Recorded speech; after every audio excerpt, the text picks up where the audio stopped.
بحضور جماهيري غفير امتلأت به جنبات الأستاذ عبد الله الفيصل الملكي بخماسية يسقط وهج الشعلة مبكرا في دوري زين. دخل أهلنا الملكي اللقاء بتشكيلة مكونة من ياسر المسلم في حراسة المرمى، وفي الدفاع كامل المروج زين البشي وكامل الموسى ومنصور الحربي، وفي الوسط باليمين هو معتز الموسى وتيسير الجاسم وياسر الفهمي، وفي المقدمة فيكتور سيموس وعيسى المحياني.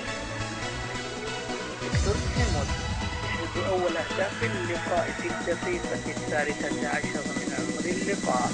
عيسى المحياني تتلقى تمريرة من سيموس يودع الكرة في الشباك الشعلوية معلنا الهدف الثاني للملكي.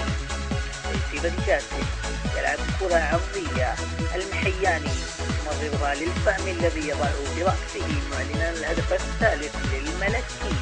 قائد الملوك من كرة متحركة يسجل ويسكنها في الشباك الشعلوية معلنا الهدف الرابع.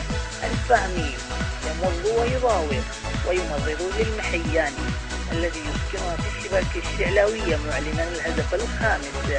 ويصاب المحياني بجنون المجانين الملكية. الأهلي أبدع وأمتع وأفرد وننتظر منه المزيد. كنت معكم يتيم الأهلي، أستودعكم الله.